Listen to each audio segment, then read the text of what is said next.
അയ്യപ്പനോടൊപ്പമല്ലെന്ന് സ്വയം കൂപ്പുകുത്തി നടക്കുന്ന സഖാക്കന്മാരെല്ലാവരും കറുപ്പെടുത്ത് ശബരിമലയിലേക്ക് പോവുകയാണ്. എന്തിനു വേണ്ടി? തുടർഭരണം തരണേ അയ്യപ്പ എന്ന് പ്രാർത്ഥിക്കാൻ വേണ്ടി.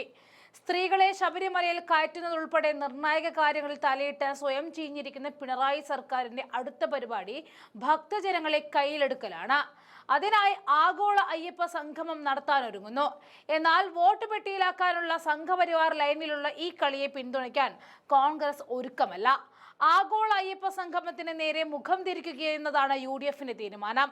ആഗോള അയ്യപ്പ സംഗമത്തിന് പിന്നിൽ രാഷ്ട്രീയ താല്പര്യമെന്നാണ് UDFന്റെ വിലയിരുത്തൽ.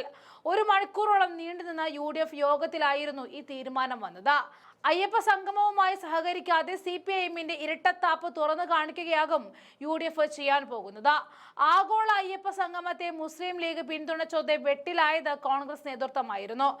ആഗോള അയ്യപ്പ സംഗമത്തിലൂടെ വലിയൊരു വിഭാഗം വിശ്വാസികളുടെ പിന്തുണ സർക്കാരിന് കിട്ടുമ്പോൾ എന്ത് നിലപാടെടുക്കണമെന്ന് ആലോചിക്കുകയായിരുന്നു. അയ്യപ്പ സംഗമം CPIMന്റെ വിശ്വാസികളോടുള്ള ഇരട്ടത്താപ്പാണെന്ന നിലപാട് കോൺഗ്രസിലെ വലിയൊരു വിഭാഗം മുന്നോട്ട് വെക്കുന്നു. SNDPയും NSSും പിന്തുണച്ചതോടെ അയ്യപ്പ സംഗമം കണ്ണും പൂട്ടി എതിർക്കുന്നത് രാഷ്ട്രീയപരമായ തിരിച്ചടിയാകുമോ എന്ന ആശങ്കയും കോൺഗ്രസിനുണ്ടായിരുന്നു.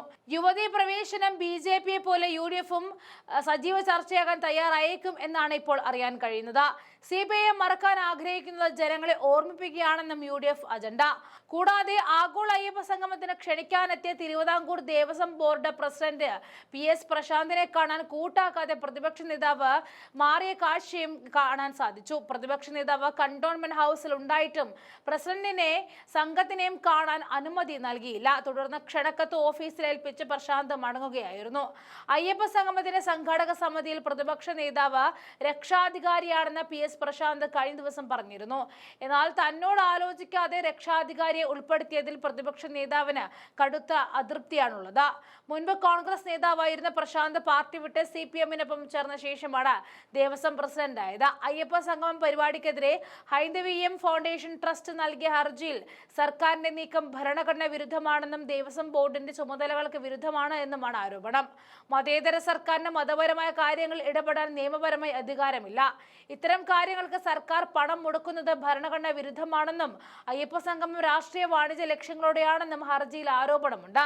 സെപ്റ്റംബർ 20-നാണ് ആഗോള അയ്യപ്പ സംഗമം നടക്കുന്നത്. ശബരിമല തീർത്ഥാടനത്തിന്റെയും ഹിന്ദുമത വിശ്വാസികളുടെയും പേരിൽ ഒരു രാഷ്ട്രീയ പരിപാടി നടത്തുവാൻ ദേവസ്വം ബോർഡിനെ കൂടി വലിച്ചെടുക്കുകയാണെന്നും ഹർജിയിൽ ആരോപിക്കുന്നുണ്ട്. ദേവസ്വം ഫണ്ടിൽ നിന്നെടുക്കുന്ന പണമാണ് ഇതിന് ഉപയോഗിക്കുന്നത് എങ്കിൽ ട്രാവൻകൂർ കൊച്ചിൻ റിലീജിയസ് ഇൻസ്റ്റിറ്റ്യൂഷൻസ് ആക്ടിന് അനുസൃതമാകണം അതെന്നും ഹർജിയിൽ പറയുന്നുണ്ട്.